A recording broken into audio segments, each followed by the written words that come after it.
بسم اللہ الرحمن الرحیم۔ قرآن مجید میں 6 صورتوں میں بھی کیا گیا۔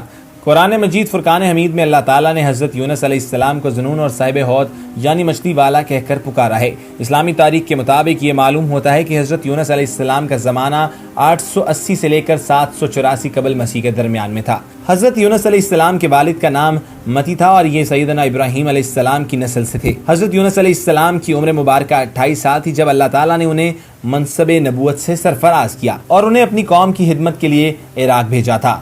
اللہ تعالیٰ کے ان جلیل القدر پیغمبر کا مزار المبارک بھی عراق کے شہر موصل میں ہی واقع ہے۔ اور میرے دوستو، آج کی ویڈیو میں ہم آپ کے ساتھ ایک ایسا واقعہ شیئر کرنے جا رہے ہیں جو عراق کے شہر موصل پر جب شدت پسند تنظیم داعش نے قبضہ کیا تھا اور حضرت یونس علیہ السلام کا مزار مبارک بوم اور میزائل مار کر شہید کر دیا تھا، تو اس مزار سے کیا ایسی چیز برآمد ہوئی جن سے دنیا بھر اور خصوصاً مغربی ماہرین کی آنکھیں کھلی کی کھلی رہ گئی تھی۔ 2014 کا جب شدت پسند تنظیم داعش میں عراق کے شہر موصل پر حملہ کر لیا تھا، ان نام نہار مجاہدین کے خریجی ہونے اور دین محمدی صلی اللہ علیہ وسلم سے دور ہونے کے لیے یہی دلیل کافی ہے۔ انہوں نے وہاں موجود حضرت یونس علیہ السلام کے مزار کو بھی بوموں اور میزائلوں کے ذریعے شہید کر دیا تھا۔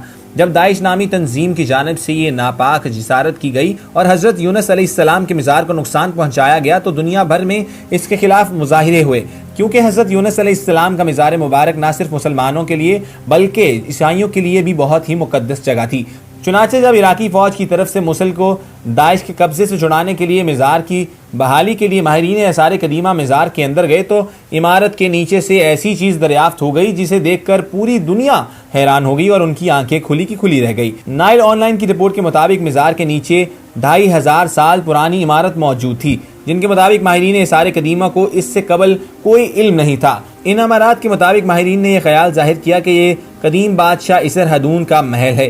رپورٹ کے مطابق مزار کے نیچے محل کے علاوہ کئی سرنگیں بھی موجود تھیں، جن میں سنگ مرمر سے بنی ہوئی کئی اشیاء بھی برآمد ہوئی، جن میں کئی تختیاں بھی شامل تھیں۔ ان تختیوں پر مختلف عبارات بھی تحریر ہیں۔ ان میں سے ایک پر اسرحدون کو دنیا کا بادشاہ کہا گیا، جبکہ باقی تختیوں پر لکھی تحریر سے ان کے خاندان کی تاریخ کا پتہ چلتا ہے۔ یہ تمام اشیاء 672 قبل مسیح سال مزار کے نیچے دریافت ہونے والی عمارت کی دیواروں پر نقش و نگار بنے ہوئے ہیں، جس سے اس قدیم تہذیب کے طرز تعمیر کا اندازہ ہوتا ہے۔ جب اللہ تعالیٰ کے جلیل القدر پیغمبر حضرت یونس علیہ السلام کے مزار کی عمارت کو نقصان پہنچایا گیا تو اسی توسط سے پھر دنیا کے سامنے ایک نیا جہاں برآمد ہوا کہ اس عمارت کے نیچے ایک پورا شہر آباد تھا۔ اس شہر کی دیوار پر طرح طرح کے نقش و نگار بنے تھے اور ان نقش و نگار میں سب سے زیادہ اہمیت مچھلی کی ہی تھی۔ اور میرے دوستو، ویڈیو کی شروعات میں ہم آپ کے علم میں یہ بات لا چکے ہیں کہ قرآن مجید میں اللہ تعالیٰ نے حضرت یونس علیہ السلام کو ذنون اور صاحب حوت یعنی مچھلی والا کہہ کر پکارا ہے۔ چنانچہ غالب کو مان یہی ہے کہ جو لوگ اس محل نما شہر میں آباد تھے وہ حضرت یونس علیہ السلام کی ہی امت میں سے تھے۔ حضرت یونس علیہ السلام کی جب عمر مبارک 28 سال تھی تو اللہ تعالیٰ نے انہیں نبوت کے مرتبہ پر فائز کر کے اپنی قوم کی جانب بھیجا جو کافر اور مشرک لوگ تھے۔ اس قوم کا مرکز اس وقت نینوا تھا، جس کے وسیع کھنڈرات آج بھی دریائے دجلہ کے مشرقی کنارے پر آباد موصل شہر کے عین درمیان میں پائے جاتے ہیں۔ حضرت یونس علیہ السلام نے اس قوم کو وعدہ اور لا شریک کی دعوت دی تو انہوں نے حضرت یونس علیہ السلام کو جھٹلایا اور بت پرستی چھوڑنے سے انکار کر دیا اور ایسے کفر پر ڈٹے رہے کہ حضرت یونس علیہ السلام پر ظلم و ستم شروع کر دیا۔ انہیں دھمکیاں دی گئیں اور دعوت حق کا مذاق اڑایا گیا۔ تب یونس علیہ السلام ان کی مخالفت سے متاثر ہو کر قوم سے خفا ہو گئے اور 3 دن میں آنے والے دردناک عذاب الہی کی بدوا دی۔ پھر تیسرا دن آنے سے پہلے ہی آدھی رات کو بستی چھوڑ کر نکل گئے۔ حضرت یونس علیہ السلام جب اپنی قوم سے ناراض ہو کر وہ علاقہ چھوڑ کر چلے گئے تو دن کے وقت اثر عذاب دیکھ کر اس قوم نے توبہ استغفار کی تو اللہ تعالیٰ نے انہیں معاف فرما دیا۔ لیکن حضرت یونس علیہ السلام کا اپنی قوم سے ناراض ہو کر چلے جانا ہجرت تو تھی، مگر انہیں اس کا حکم نہیں دیا گیا تھا۔ وہ عذاب کی اطلاع دینے کے بعد اللہ تعالیٰ کی اجازت کے بغیر ہی اپنا علاقہ چھوڑ کر چلے گئے۔ قرآن مجید میں اللہ تعالیٰ کے دستور کے جو اصول بیان کیے گئے ہیں ان میں ایک یہ بھی ہے کہ اللہ تعالیٰ کسی قوم کو اس وقت تک عذاب نہیں دیتا جب تک وہ اپنی حجت پوری نہیں کر لیتا۔ جبکہ دوسری جانب حضرت یونس علیہ السلام فراق کے کنارے پہنچے تو ایک کشتی کو مسافروں سے بھرا پایا۔ حضرت یونس علیہ السلام کشتی میں سوار ہو گئے اور کشتی نے لنگر اٹھایا۔ پورے دن میں کشتی سمندر میں سکون سے چلتی رہی۔ اچانک اونچی اونچی لہریں اٹھنے لگی۔ لوگوں نے اپنے ساز و سامان سمندر میں پھینک دیے کہ کشتی کا بوجھ کم ہو جائے، لیکن کشتی کا بوجھ پھر بھی کم نہیں ہوا۔ پھر کشتی ڈگمگانے لگی اور کشتی کے غرق ہونے کا یقین ہونے لگا۔ اہل کشتی نے اپنے عقیدے کے مطابق کہا کہ ایسا معلوم ہوتا ہے کہ کشتی میں کوئی غلام اپنے آقا سے بھاگا ہوا ہے، جب تک اس غلام کو کشتی سے جدا نہ کیا جائے تو نجات مشکل ہو جائے گی۔ حضرت یونس علیہ السلام نے یہ سنا اور وہ سمجھ گئے کہ اللہ تعالیٰ کو میرا نینوا کے وحی کے انتظار کیے بغیر اس طرح چلے آنا پسند نہیں آیا اور یہ میری آزمائش کے آثار ہیں۔ یہ سوچ کر انہوں نے اہل کشتی سے فرمایا کہ میں ہی ہوں وہ غلام جو اپنے آقا سے بھاگا ہوا ہے، مجھے کشتی سے باہر پھینک دو۔ مگر ان کے ہمسفر لوگ ان کی پاک بازی سے اس قدر متاثر تھے کہ انہوں نے ایسا کرنے سے انکار کر دیا اور آپس میں یہ طے کیا کہ قرآن دازی کی جائے اور جس شخص کا نام اس قرآن دازی سے نکلے گا اسے سمندر سے پھینک دیا جائے گا۔ چنانچہ 3 مرتبہ قرآن دازی کی گئی اور تینوں مرتبہ قرآن دازی میں حضرت یونس علیہ السلام کا نام نکلا، تو مجبور ہو کر انہوں نے حضرت یونس علیہ السلام کو سمندر میں پھینک دیا اور اس وقت اللہ تعالیٰ نے مچھلی کو حکم دیا کہ انہیں نگل لو، لیکن یہ تمہاری خوراک یا غذا نہیں ہے، اس لیے ان کے جسم پر کوئی تکلیف نہیں ہونی چاہیے۔ مچھلی نے یونس علیہ السلام کو اپنے پیٹ میں نگل لیا اور پھر حضرت یونس علیہ السلام نے جب مچھلی کے پیٹ میں خود کو زندہ پایا تو بارگاہ الہی میں اپنی ندامت کا اظہار کیا، کیونکہ وہ وہی الہی کا انتظار کیے بغیر اور اللہ سے اجازت لیے بغیر امت سے ناراض ہو کر نینوا سے نکل آئے تھے۔ حضرت یونس علیہ السلام نے مچھلی کے پیٹ میں اللہ تعالیٰ کو پکارا جب ان پر 3 اندھیرے اکٹھے ہو گئے تھے۔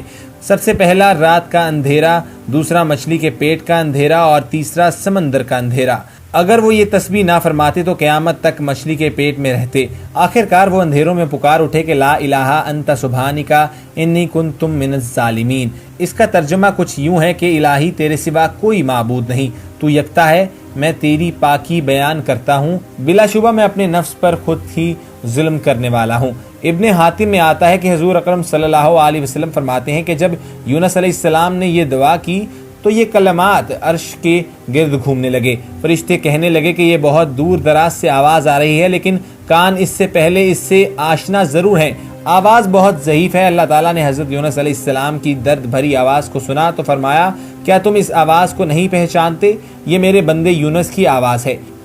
فرشتوں نے کہا، وہی یونس جس کے پاک عمل قبول شدہ ہر روز تیری طرف چڑھاتے تھے اور جس کی دعائیں تیرے پاس قبول ہوتی تھی۔ الہی جیسے وہ آرام کے وقت نیکیاں کرتا تو اس کی مصیبت کے وقت اس پر رحم کر۔ تو اسی وقت اللہ تعالیٰ نے مچھلی کو حکم دیا کہ وہ آپ کو بغیر کسی تکلیف کے سمندر کے کنارے پر اگل دے۔ حضرت عبداللہ بن مسعود رضی اللہ تعالیٰ فرماتے ہیں کہ مچھلی کے پیٹ میں رہنے کی وجہ سے ان کا جسم ایسا ہو گیا تھا جیسے کہ پرندے کے پیدا شدہ بچے کا جسم جو نرم ہوتا ہے اور کوئی بال تک نہیں ہوتا۔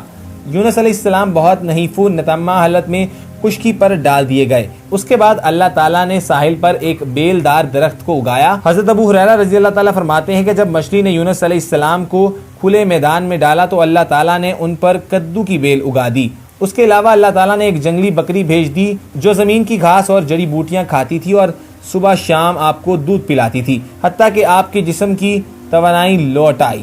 حضرت یونس علیہ السلام درخت کے ہی سائے میں جھونپڑی بنا کر رہنے لگے اور وہیں پر اللہ تعالیٰ کی عبادت اور توبہ استغفار کو اپنا معمول بنا لیا۔ دوسری جانب حضرت یونس علیہ السلام کی بستی چھوڑنے کے بعد نینوا کے لوگوں کو یہ یقین ہو گیا کہ وہ ضرور خدا کے سچے پیغمبر تھے اور اب ہلاکت یقینی ہے۔ تبھی حضرت یونس علیہ السلام ہم سے جدا ہو گئے اور یہ سوچ کر فوراً بادشاہ سے لے کر رعایا تک سب کے دل میں خوف و خراش پھیل گیا اور ان کے جسم کانپ اٹھے کہ حضرت یونس علیہ السلام کو تلاش کرنے لگے اور بارگاہ الہی میں بلند آواز سے اقرار کرتے رہے کہ اے ہمارے رب، حضرت یونس علیہ السلام جو تیرا پیغام ہمارے پاس لے کر آئے، ہم اس کی تصدیق کرتے ہیں اور ہم اس پر ایمان لاتے ہیں۔ آخرکار اللہ تعالیٰ نے ان کی دعا قبول فرمائی اور حضرت یونس علیہ السلام کو اللہ پاک نے صحت اور تندرستی دے کر اب دوبارہ نینوا جانے کا حکم دیا۔ چنانچہ حضرت یونس علیہ السلام نینوا گئے۔ انہوں نے اپنی باقی زندگی نینوا میں ہی گزاری اور وہیں پر ان کا انتقال ہوا۔